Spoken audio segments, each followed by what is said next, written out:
Hi. So I am working on my books today. I am working in particular on uh, my Halloween special. I'm super excited about it.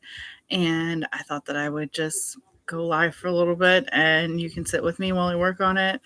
I also thought that I might read a couple excerpts out of the novel and out of the new book, and I don't know. I'm new to this, so I'm just trying stuff. Um, this is my book, Real Heroes Are Fiction, Book 1, Heroic Hubris, and it's by me, Britt Jackman.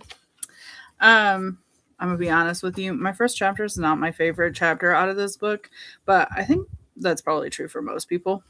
I had a lot of fun picking out. I only used 3 quotes in this one, and I had a lot of fun picking out quotes from other books to get people interested. So I am actually going to start with the quote from part 1. And I did all the artwork, which is why it probably sucks.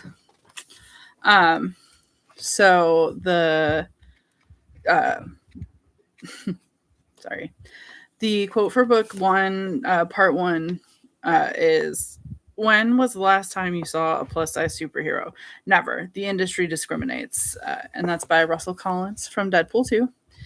I had a lot of fun making my chapter titles. I do think in my next book, I'm going to put a table of contents so that way you can see the names of the chapters and whatever.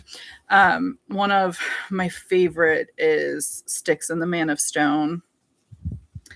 Um, I don't want to give too much away, but it was a decision, a very thought out decision to call him the Man of Stone, to call one of the characters that, even though he is not one of the characters literally made of stone, because there is one of those, we don't get a whole lot of interaction with that guy. He's kind of a problem, but that's a whole other thing. And I would honestly say probably Styx and the Man of Stone is my favorite chapter out of my whole book. If not, it's the chapter that comes right after. Which is that's so chapter 5 and chapter 6. And I don't know, I'm just so excited to be sharing this, and this is weird and I don't know what I'm doing, so I apologize. Oh, I did these little where she has a phone and she's like texting people images in here. Those were fun to make. They're a little smaller than I wanted, but I dealt with some shrinkage to make it fit, because of the program that I used. So yeah, super excited. I had a lot of fun creating this. This is another of the chapter things, and you can see it's a little faded. The older messages are faded up here. I put so much thought into this, and I spent so much time. Look at this cover. I had so much fun making it, and there's so many little details that went into it. Oh, and I did my own photos for the thing. It's crazy. I got to use all of my skills to create this. All of my skills. I even took time and learned how to draw to be able to make this. And I know that it's not the best artwork in the freaking world. But you know what? I had fun making it. I got these little plaques that I made. Sorry, this is weird. I got these little plaques, and it was a lot of work. This is the chapter headings I made too. They're really nice. They have the same sort of background as this does, except they don't have the writing, which is kind of fun. It's about a plus size hero, so the writing says, underneath of everything, says, my weight is the least interesting thing about me. The most interesting thing is that I misappear. And while it's not a first person narrative, it is told from a closed third person, so you don't really get other people's ideas. You get Andy's perception of other people's stuff and what's going on, but it's not really that much. And I'm sorry this video is so blurry. I'm just using my internal camera, and I didn't realize how blurry it was, and I probably need to get another one, but this is all new to me. So yeah, now that I'm done talking about how excited I am about this, let me go ahead and read a little excerpt from it. I think that I am going to turn to a random page and read from it. We'll do it that style. So let's see. Admiral Agua shoved the terrified vigilante's head back into the wall. She had seen enough. She didn't care that Admiral Agua was her boss. Sorry, I got ahead of myself. Let me try that again. Admiral Agua shoved the terrified vigilante's head back into the wall. She had seen enough. She didn't care that Admiral Agua was her boss. She was going to put an end to this. It didn't matter that Robin Hood was in league with the villains. He deserved the protections of the law, not a privileged asshole's interpretation of justice. She yanked her boss back by the collar before he could drown the man. Wonder Man stepped in, grabbing Robin Hood and cuffing him.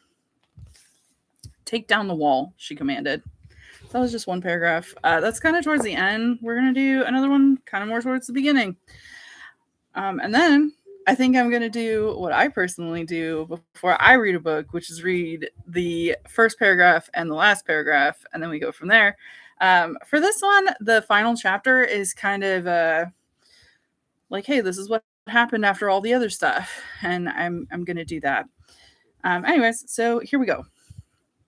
Here's one in the middle, and then I'll let you know when I'm doing the next part. An annex building full of people was hotter than you'd expect, and without air conditioning, hotter. Most of Red Team stood in a circle. Admiral Agua was on the other side of the room, talking to a curly-haired man she knew as Mr. Hurley from the animated show. She assumed they were discussing the situation. All right, so now I'm going to read the first paragraph. So for this one, I actually created like a little intro to introduce you to kind of the character and the idea of this book. And also to kind of prepare you. There's like a little like message from me at the beginning too. I'll actually jump to that and go ahead and read that real quick. So a personal note from Britt Jackman. That's me. I'm Britt Jackman. In case you didn't know, in case you couldn't tell. Dear reader, I'm thrilled that you picked this up. Before you begin, I would like to remind you this book is about a plus-size superhero. Her experiences reflect my own, including interactions with doctors and other health professionals, mental health, and weight loss, excluding where I dangerously lost 150 pounds before becoming disabled. All comments about the main character's body are taken from real-life experiences of mine or comment sections of plus-size women online. None of this is advice or intended to create distrust in the medical community. These comments do not reflect my thoughts or ideas regarding body size, disability, health, weight loss, or anything else, though they reflect my experiences. They are intended to foster understanding. That is the intention of everything in this book.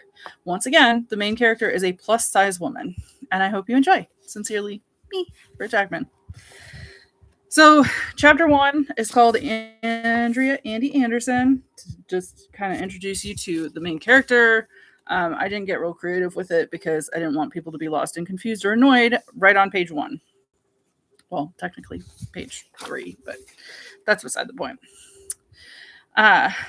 So the first paragraph, like I said, is a little like introduction, and then the like first paragraph of the story. So I'm going to read you the introduction, and then I'll read the first paragraph of the actual story, which is, this is not your average superhero story, but like many good stories, it starts with a budding romance, a complicated backstory, and an exceptional woman who believes she's average in a world where very little is as it seems. And then the first paragraph of the actual story goes like this. I'm so glad we finally met in person. I was starting to think you weren't interested, Andy said as they crossed the parking lot of the little local Thai restaurant. The restaurant that was inspired by is actually closed now. So I'm kind of sad about that, but hey, it is what it is.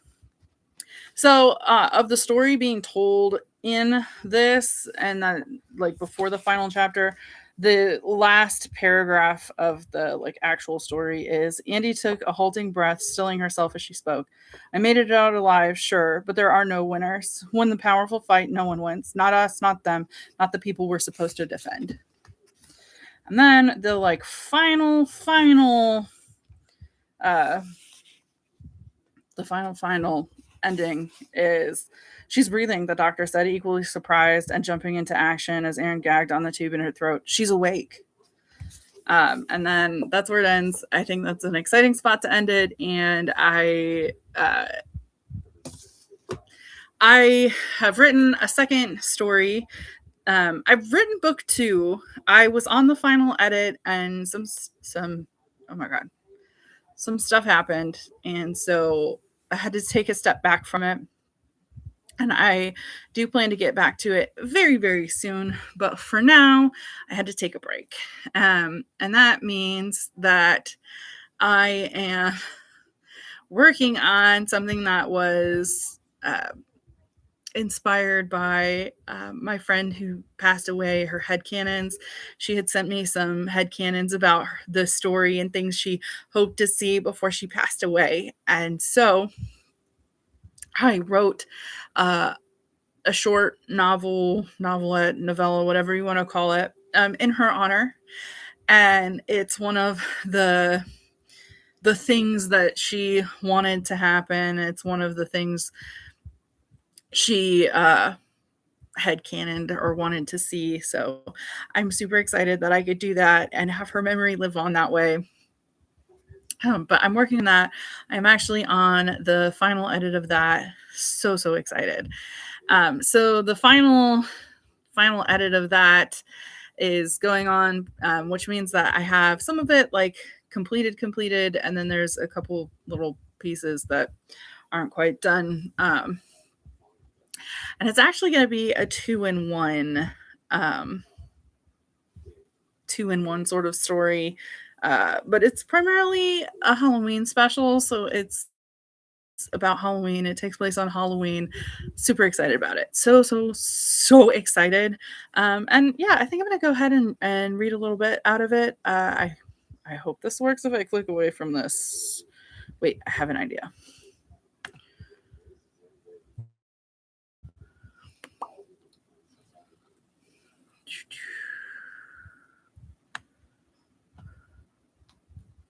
That's not what I meant to do.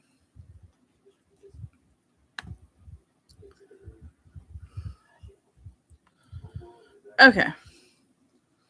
I think that might have worked.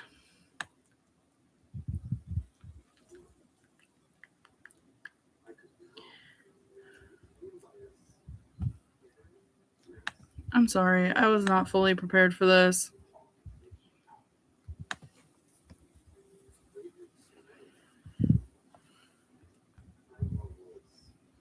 Okay.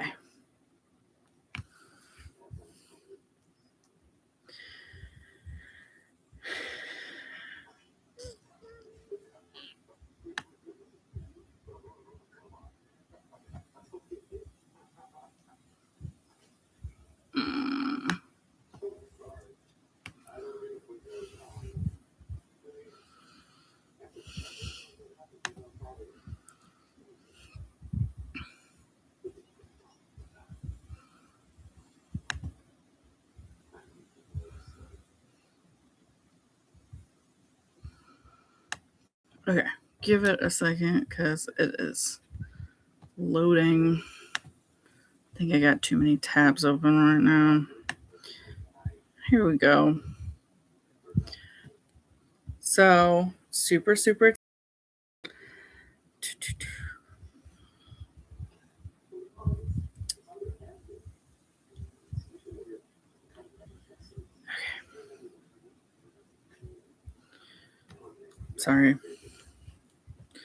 It's spazzing out a little. Give me just a sec.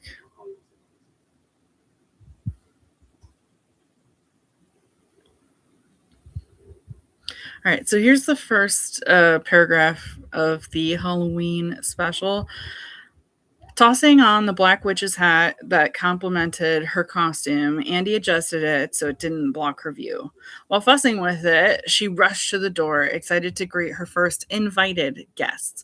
Her abrupt exit from home office this year had freed her to make friends with her former coworkers, the few people in this world who could understand her life.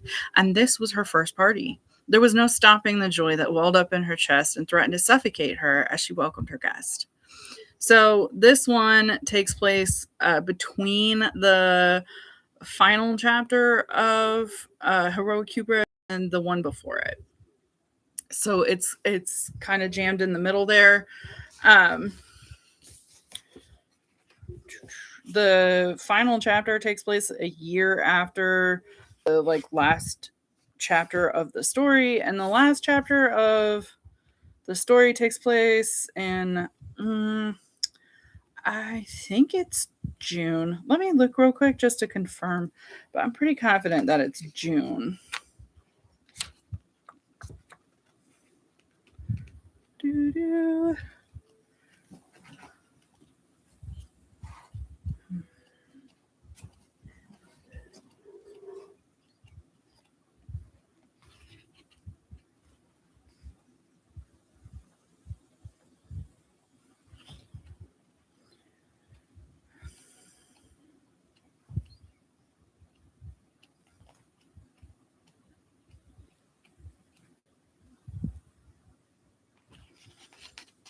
I'm pretty confident saying June. I don't remember what chapter I put the thing to let you know. Anyway, so this takes place. So that's June. This is October of that year, and then the 1 year later is June of the year after. And I really need to make a calendar maybe to make it easier for people to understand where stuff goes in, but this will be book 1.33 because I have 2 more books planned that are in that time gap. So yeah, super excited, can't wait to share it with everybody. And I do have my release date planned for probably October, the beginning of October this year. Real Heroes, Our Fiction Heroic Hubris came out the end of last year. So super excited to be sharing it. And I think that's all I have to say for today. I hope everybody has a great day. And I'm sorry that this stream was so weird and rambly and miserable. Have a great day.